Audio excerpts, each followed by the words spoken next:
هلا والرضا، نتمنى تكون بخير. مرحبا بك في فيديو جديد مع دراغون جديد. الأناقة والقوة والأداء العالي، الديناميكية والانسيابية والمغامرة وجمالية الشكل الهندسي، كل هادشي جانا به هاد الموتور واللي من فئة ادفنتشر بايك، واللي خدات لقب ملكة الأدغال، ولقات واحد الترحيب اللي كبير من عند عشاق الرود والأوفرود من العملاق الياباني هوندا. جات سنة 2020 وحبات تبهرنا بهاد الأيقونة واللي هي الأفريكا توين. ولكن علاش من بين كاع الماكينات في هذا العالم الأفريكا توين هي الوحيدة اللي قدرت تاخد لقب ملكة الأدغال؟ وشنو اللي خلى هاد الملكة في ظرف عامين تغلب على BMW GS في المبيعات في بزاف ديال الأسواق؟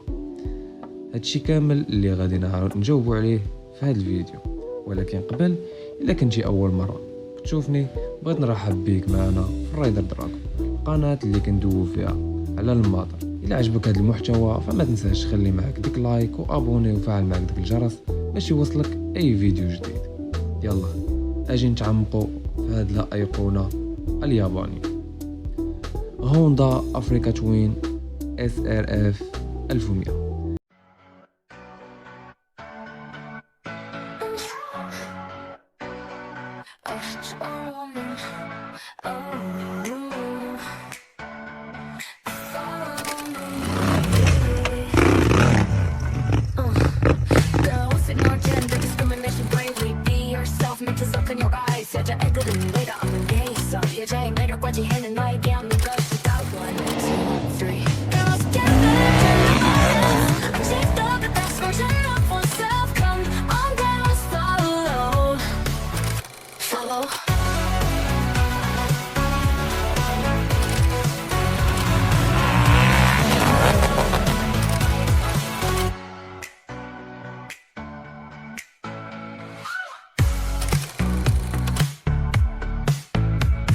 Girls ignore gender discrimination, privacy of self, man, please open your eyes.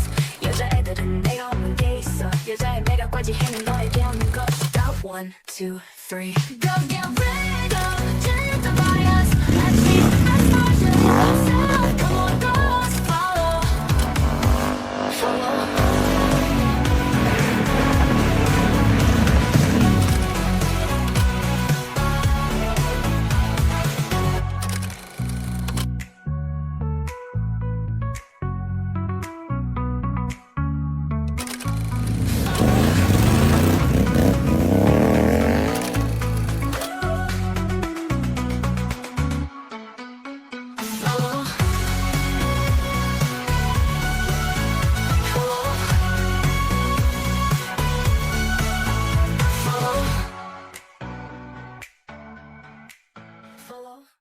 كتوفر بجوج ديال النسخ، نسخة ستوندار للأوفرود ونسخة الأدفنتشر سبور للرحلات الطويلة والسفر، واللي تميزات بسعة محرك 1100 سي بالضبط 1084 سنتيمتر كيوب، بجوج ديال لي سيلندر باراليل توين 4 ستروك ليكيد كوليد HCTC و 8 ديال لي سوباو بقوة 101 هورس باور في 7500 RPM مع 112 نيوتن متر في 5500 RPM في تسارع من 0 ل 100 كيلومتر في 3.5 حتى ل 4 ثواني، بسرعة قصوى كتوصل لحوالي 215 حتى ل 221 كيلومتر في الساعة.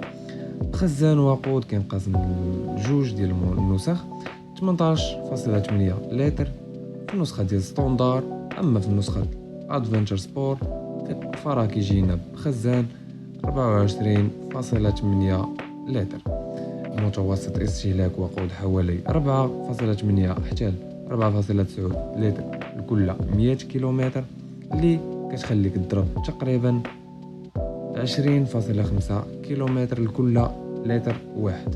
بوزن شامل مع السوائل كيختلف على حسب النسخة حوالي 229 حتى ل 253 كيلوغرام. واخا هاد الثقل كامل فيها واحد سنتر اوف جرافيتي اللي كيخلي التوازن ديالها زوين ومزيان تبارك الله، يعني كتحكم فيها كيف ما بغيتي. بغير 6 سبيد مانيوال انتي وكتجي حتى اوتو دي سي تي مع الكويك شيفتر، تراكشن كنترول والاي بي اس وويلين كنترول باش ما تخليش الرويضه اللورانيه تزلق وما تحردش المشيميشه ديالك، كروس كنترول باش ما تعياش ليك يدك في الطريق طويله، وكورنين اي بي اس باش ما تزلقش في الفيراجات، باي ام يو ب 6 اكسس، فور رايدين مودز، تور، ايربن وجرافل و اوف رود، بالاضافه الى جوج ديال الوضعيات اللي كيخليوك حتى تقادا كيف ما بغيتي. بشكل وتصميم ملكه كنقول لك كيجمع بين الهيبه ديال الادفنتشر بايك والرشاقه ديال الديرت بايك، بهيكل قاصح وخفيف من ستيل، بتصميم اللي كتخليك تحكم فيها مزيان، بشوفه اغريسيف كتعلمك باللي هاد الماكينه راه ماشي ديال الطاق، بالاضافه الى اضاءه ليد كتشق الطريق في نصاصه ديال الليل، مع نظام اضاءه في النهار دي ار ال، ومصابيح كورنين لايت، بشاشه تي اف تي كولور مع اليو اس بي باش تشارجي التليفون، وكونيكتيفيتي اللي كيدعم النظام ديال ابل كاربلاي والاندرويد اوتو. باش تخدم الكاربلاي في الشاشه ضروري يكون عندك كاسك بلوتوث مربوط مع الموتور، والا الشاشه ما غاديش تطلع ليك المنيو. بسسبنشن شوا اي ار اي متوفره في النسخه ديال الادفنتشر سبور اي اس. الفرق اللي كاين ما بين النسخ بجوج هو افريكا توين ستاندار مصممه للاوف رود، وزجاج الامامي اقصر، خزان اصغر باش تكون خفيفه وسهل التحكم فيها اكثر. اما الافريكا توين الادفنتشر سبور مصممه للمسافات طويله بخزان وقود كبر، بسسبنشن، بزجاج امامي قابل للتعديل، بعجلات بدون انابيب، ومقبض ساخن باش توافق مع الفئه ديالها. خلاصه خاصك تختار ستاندار لا بغيتي سبور والاوفرود، وخاصك تختار الادفنتشر سبور للمسافات الطويله والراحه. بعبار ديال البنو القدام 90 21 في النسخه ديال ستاندار، وفي الادفنتشر سبور 110 80 19، واللور 150 70 18 فيهم بجوج. فريناج مع نظام اي بي اس دوبل ديسك افون 310 ملم 4 بيستون، ومونو ديسك اغيير 256 ملم مونو بيستون. كتستمر الانتاج ديال هاد الدراجه كواحد من ابرز الدراجات الادفنتشر من هوندا، مع التحديثات التقنيه المستمره اللي كتعزز لنا الاداء، وكتعد لنا افريكا توين خيار اللي ممتاز للمغامرين اللي كيقلبوا على موتور كيجمع بين القدره العاليه على الاوفرود والراحه والسفر الطويل. من ناحيه الايجابيات ديال هذا الموتور فراه كنلقاو المحرك اللي قوي بعزم قوي، كيوفر لنا واحد التسارع اللي زوين وقوه كبيره في المدى المتوسط.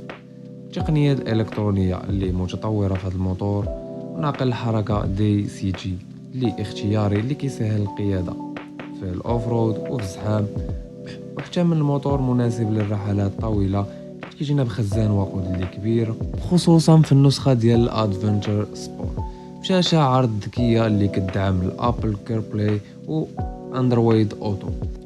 السلبيات ديالو فراك لقاو الوزن اللي مرتفع اللي كيخليك تواجه واحد الصعوبه في الاوفرود السياقه ديالو، وارتفاع المقعد اللي كيخليك صعيب على الناس اللي قصار شويه، وحتى من السعر المرتفع اللي كتعتبر من الدراجات الغاليين في الفئه ديالو. من ناحيه المنافسين ديالو فراه كنلقاو بي ام دبليو ار 1250 جي اس و ار 1300 جي اس، كي تي ام 1290 1390 سوبر ادفنتشر، ترونف تايجر 1200 900، دوكاتي ملتسترادا في 2 و في 4. الاثمنه ديالو غادي نقسموه لجوج باش كلشي يفهم. نسخه ستاندار ديال الاوفرود غير مانيال كيبدا الثمن من 165 ألف درهم وكيوصل ل 172 ألف درهم على حسب اللون والتجهيزات. غير دي سي جي اوتوماتيك الثمن كيطلع ل 185 ألف درهم. اما في النسخه ديال الادفنتشر سبور ديال الرحلات الطويله والسفر كاع المانيال ديالها ام تي الثمن كيدور فيها في 195 ألف درهم. اما في غير دي سي جي اوتوماتيك هادي واللي هي فول اوبشن كيوصل الثمن ديالها 215 ألف درهم. خلاصة الافريكا توين خيار اللي ممتاز اللي كيقلب على موتور بغي يمشي فيه في اي بلاصه، الرود الاوف رود الجبال فين ما بغيتي، غير بشرط تقبل الوزن ديالها وتولف الخدمه بالتقنيات العاليه. دابا انت البطل ما تنساش تخلي ليا الراي ديالك على هذا الموضوع وقول لي واش كتفضل الافريكا توين بالغير مانيال اللي فيه كتحكم كلشي بيدك كدير كلشي بيدك، ولا انت بغيتي غير التكنولوجيا والراحه بغير اوتوماتيكي. خلي لي الجواب ديالك في كومونتيرات. المهم كانت هذه هي اهم المعلومات على هذا الدراغون.